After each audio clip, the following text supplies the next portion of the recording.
Allison was a highly skilled and experienced professional hairstylist, known for her precision and creativity. She had styled countless heads of hair, each one unique in its texture and challenges, but nothing prepared her for the sight of a young girl walking into her salon one afternoon. The girl, who looked no older than 16, had a head full of thick, wild, and completely unkempt hair. The hair was matted in places, tangled in others, and seemed almost impossible to manage. Allison paused for a moment, taken aback by the sight, but what left her truly stunned wasn't just the condition of the girl's hair, it was the heartbreaking story behind why the girl had never styled it. Kelly Allison had always been passionate about hairstyling from a very young age. As a child, she would spend hours practicing on her dolls, learning how to braid, curl, and cut their hair. By the time she turned 20, Kelly had already gathered a wealth of knowledge and hands-on experience. Her passion had turned into a profession, and she was quickly making a name for herself in the hairstyling world. She had already secured a job at the prestigious Capri Salon, one of the most popular in the city. In fact, Kelly was rapidly becoming the fastest rising star there. She had an innovative approach to hairstyling and loved experimenting with new looks, while many clients requested basic trims or blowouts. Kelly's true joy came from creating bold, cutting-edge hairstyles. She was always ahead of the trends, never afraid to take risks and push boundaries in the world of hair. It was truly her art, and Kelly was a master. What drove Kelly the most, however, wasn't fame or recognition. It was the profound satisfaction of making people feel good about themselves. There was no greater reward than seeing a client's face light up when they caught sight of their reflection after a transformation. The look of joy, the boost in confidence, it made all the hard work and long hours worth it. Every day brought something new, and the variety of her clients kept her engaged and excited. No 2 days were ever the same in the salon, and that was exactly how Kelly liked it. But on this particular day, Kelly's routine was about to be interrupted by an unexpected visitor, someone who would leave a lasting impact on her. It all began like any other day. Kelly was chatting with her clients, engaging in the usual friendly banter that came with the job. It was always a great opportunity to keep up with the latest news, gossip, and happenings around town, all while doing what she loved. But then, something caught her eye. Outside the large windows of the salon, Kelly noticed a teenager, likely around 16 years old, standing just outside, peering in. The girl had a hesitant look on her face, watching Kelly and the other hairstylists at work with wide eyes. As if mesmerized by the activity inside, Kelly didn't think much of it at first and continued cutting her client's hair. But then, without warning, the girl did something that left Kelly utterly shocked. The teenager pushed open the door of the Capri Salon and stepped inside. Her appearance was striking, not in a good way. She was wearing oversized, loose clothing that looked as if it hadn't been washed in weeks. Her clothes were ragged, and she looked as though she hadn't taken a proper bath in quite some time. The girl's expression was a mixture of sadness and fear, as though she was unsure of what to expect in this unfamiliar place. Kelly stopped what she was doing, sensing that something was different about this girl. Something deep within her stirred. This wasn't just another client walking through the door. This was someone in need, someone with a story that Kelly could not yet comprehend. What would follow would change Kelly's life, and perhaps her entire perspective on why she had become a hairstylist in the first place. Kelly turned around and greeted the girl with a warm, friendly smile. She didn't want to make any assumptions about the girl based on her appearance. Even though she did look a bit disheveled, there was still a chance that she just needed a little help with her look, and that was what Kelly was there for. However, as soon as the girl made eye contact with the hairstylist, she quickly turned around and fled the salon, retreating out the door as though she were running from something.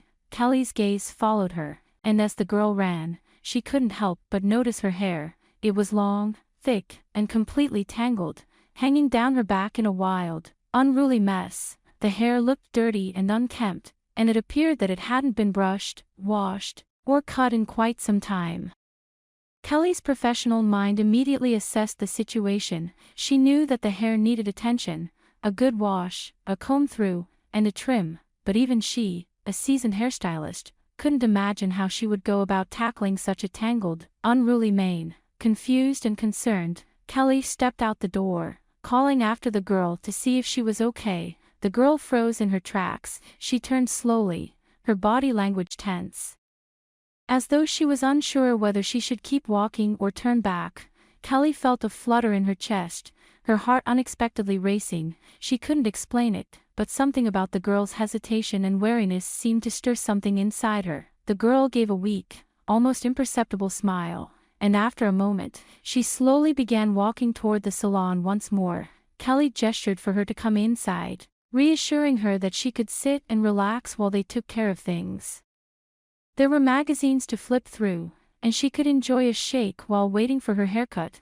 Kelly wanted to make her feel at ease, to create a safe space for her to feel comfortable and welcomed. The girl, still looking uncertain, slid into an empty chair in the salon and sat there quietly. The usually bustling salon had quieted down in that moment, and the silence between them made the atmosphere feel heavier. Kelly noticed that the girl kept her gaze fixed on the mirror in front of her, her hands nervously gripping the armrests. Her face was a mix of embarrassment and apprehension, as if she was ashamed of what she saw in the reflection. She shook her head, clearly dissatisfied with what she saw in the mirror, almost as if she were trying to dismiss the reality of her situation. Kelly seized the opportunity to take a closer look at the girl's hair. The damage was immediately evident. It was tangled, matted in several places, and incredibly dry. No one had run a comb through it in what seemed like an eternity. The hair appeared to have been neglected for so long that it almost seemed as if it had given up on itself. Kelly's mind raced as she considered how best to approach this. She wasn't sure what had caused the girl to let her hair get in such a state, but she began to wonder if perhaps the girl might be homeless, or maybe struggling in some other way. But Kelly didn't want to pry just yet. She wanted to help, not judge, and she was determined to find out what the girl needed. The girl finally spoke up, her voice soft and tinged with embarrassment. She told Kelly to just get rid of it all because it wasn't worth keeping. Her hair had become a burden, she explained.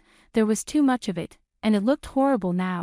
Maybe it had been beautiful once, but now, it was nothing more than a tangled mess. Kelly could sense the deep shame in the girl's words, and her heart went out to her. She reassured the girl gently, telling her they would take things slowly. There was no need to rush or resort to anything drastic just yet. Kelly promised her that clippers would be the last option and that she would only use them if absolutely necessary. First, they would apply some soothing lotions and work on detangling the hair. Kelly hoped that with patience and care, they could transform the girl's hair. Just like so many other clients she had worked with in the past, she was determined to make the girl feel better, to help her see her beauty again, no matter how tangled or messy things seemed. Kelly's mind focused on the task at hand, but she couldn't shake the feeling that this moment was more than just a routine haircut. There was something deeper happening here, something that felt like it could change both of their lives. The girl seemed confused and didn't understand why Kelly was so concerned, but she agreed. What was the worst that could happen? They could cut all her hair off, and well, that's what she wanted, so she accepted and watched as the hairstylist started to work. When Kelly applied several lotions, she started massaging the girl's hair, and little by little, the girl began to open up. She was naturally timid and defensive, but there was something about Kelly that made her trust her. She couldn't understand it, but she just wanted to talk to her. When she began speaking, Kelly was left speechless and horrified as she learned the reason for the girl's disheveled appearance. It turned out that her mother had passed away a few months earlier. Since then, she had been deeply discouraged, trapped in a profound and debilitating depression. She felt so low and, in her pain, she couldn't see a way out of her sorrowful state. Despair had started to become a part of her life, and she was beginning to accept that she would have to live like this forever. Sometimes, she couldn't even bring herself to comb her hair because of how depressed she felt. The new school year had just started, but with school pictures just around the corner, she needed to do something to look better. Kelly listened as she cut and styled the girl's hair, and she realized that tears were falling. Her story was heartbreaking, and Kelly wished she could do something, anything, to help her feel better. It was true that it would take a lot of time to fix that hair, but Kelly promised herself that she would help her. She cleared the rest of her schedule for the day and made sure that the following day was free as well. She began cutting and styling seriously. The girl had been through so much, and if anyone could make her feel a little better, it was Kelly. But would the plan work? Could she give her beautiful hair again? Well, Kelly worked harder than ever. This wasn't about haute couture. It was about providing the girl with something more, something that would make her feel a little brighter. Over the next few days, the girls sat patiently and allowed the hairstylist to work. They talked, they confided in each other, and got to know one another, but not once did the girl appear happy. Not until she finally looked in the mirror after another long day of work. Kelly told the girl to stand up and look at herself. And for the first time since they'd met, the girl smiled. She saw how beautiful her hair looked. That simple act was enough to make Kelly cry again. The girl reached into her pocket to pull out some money, but Kelly told her it wasn't necessary. She told her that whenever she needed a haircut, she could come to her, and she'd take care of it. Besides, if the girl needed a friend, someone to talk to, laugh with, or even cry to, Kelly would always be there. Once again, the girl smiled before hugging her tightly. Such a kind and simple act had a huge impact on the girl, and although her mother would never return, Kelly's gesture added a touch of warmth and color to her life, which would otherwise have been sad and gloomy. After watching the story above, do you have any thoughts? Feel free to share your opinions in the comments section. If you enjoyed our video, please like, subscribe, and share our channel. That's all about today's stories. See you next time.